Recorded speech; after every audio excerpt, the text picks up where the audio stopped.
Piala Presiden 2025 bukan sekadar turnamen pramusim biasa. Tahun ini, turnamen ini naik kelas. Bukan hanya karena klub-klub Liga 1 yang kembali turun gunung dengan persiapan matang, tapi karena kehadiran dua tim internasional, Oxford United dari Inggris dan Port FC dari Thailand. Dengan venue utama di dua stadion kebanggaan Indonesia, Stadion Utama Gelora Bung Karno, GBK, di Jakarta dan Stadion Sijalak Harupat di Bandung, ini bukan cuma pesta bola nasional, tapi juga ajang unjuk gigi Indonesia ke mata dunia. Total ada 6 tim yang akan bertarung memperebutkan gelar juara: Persib Bandung, Arema FC, Dewa United, Indonesia All Stars, Oxford United, dan Port FC. Mereka akan dibagi ke dalam 2 grup, di mana setiap tim akan memainkan 2 pertandingan grup, sebelum menuju ke babak final. Format yang singkat, padat, dan penuh tensi. Turnamen ini dimulai pada 6 Juli 2025. Pertandingan pembuka mempertemukan Oxford United melawan Indonesia All Stars di Stadion Utama GBK, Jakarta, pada pukul 19.30 waktu Indonesia Barat. Setelah itu, semua pertandingan akan dipusatkan di Stadion Sijalak Harupat, Bandung. Kota Bandung dipilih karena atmosfer suporternya yang luar biasa serta fasilitasnya yang siap menyambut laga-laga besar.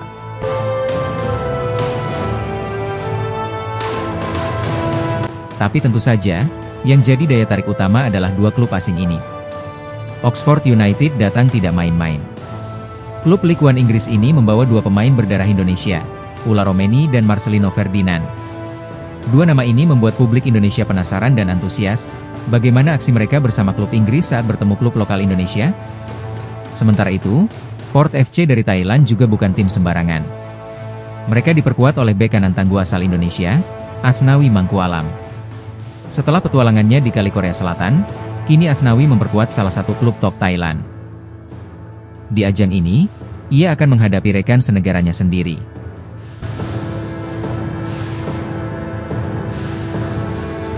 Grup A berisi Oxford United, Arema FC, dan Indonesia All Stars. Grup yang syarat taktik, menggabungkan gaya Eropa dan lokal. Grup B diisi oleh Persib Bandung, Dewa United, dan Port FC. Grup maut yang diprediksi akan berlangsung ketat.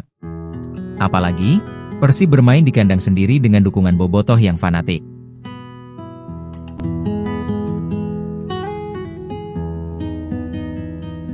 Antusiasme fans luar biasa.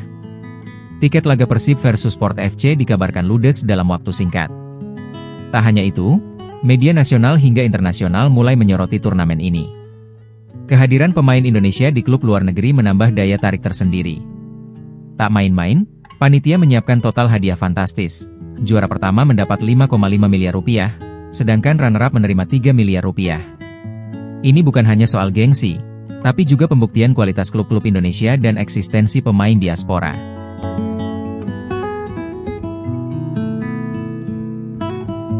Lebih dari sekadar hasil pertandingan, Piala Presiden 2025 ini adalah panggung ekspresi.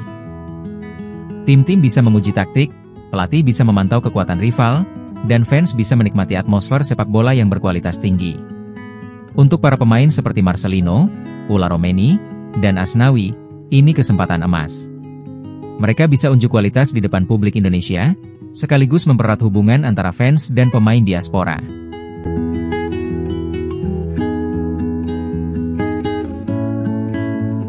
Inilah wajah baru sepak bola Indonesia, terbuka, kompetitif, dan internasional. Piala Presiden 2025 bukan sekadar turnamen pemanasan, tapi simbol kebangkitan. Namun bukan hanya tentang duel di atas lapangan. Piala Presiden 2025 juga menghadirkan cerita di luar garis putih. Turnamen ini jadi ajang kembalinya atmosfer stadion yang menggema, koreografi supporter yang kreatif, dan nyanyian-nyanyian yang membakar semangat pemain. Bagi Asnawi, Marcelino, dan Ula Romeni, bermain di Piala Presiden adalah kesempatan langka. Mereka terbiasa bertanding di luar negeri, tapi momen seperti ini memberi mereka ruang untuk kembali merasakan dukungan langsung dari masyarakat Indonesia.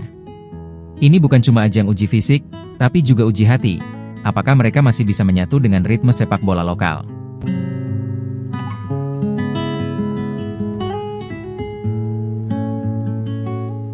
Di sisi lain, Kehadiran klub luar seperti Oxford United dan Port FC menjadi nilai tambah. Turnamen ini membuka pintu untuk diplomasi sepak bola, membangun relasi antar negara lewat pertandingan, bukan lewat perundingan di meja konferensi.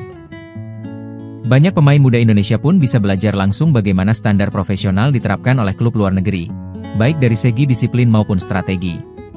Tak bisa dipungkiri, aura kompetisi tahun ini terasa lebih megah. Dengan hadiah besar yang dipertaruhkan dan sorotan dari berbagai media, setiap laga seakan menjadi panggung mini versi Liga Champions, setidaknya untuk level Asia Tenggara.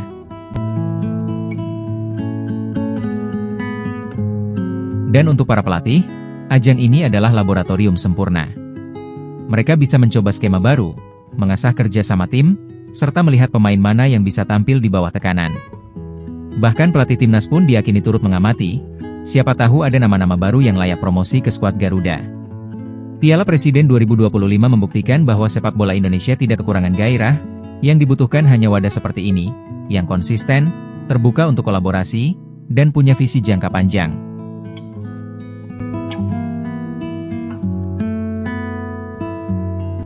Dan di balik semua euforia, ada harapan besar. Semoga turnamen ini menjadi pemantik.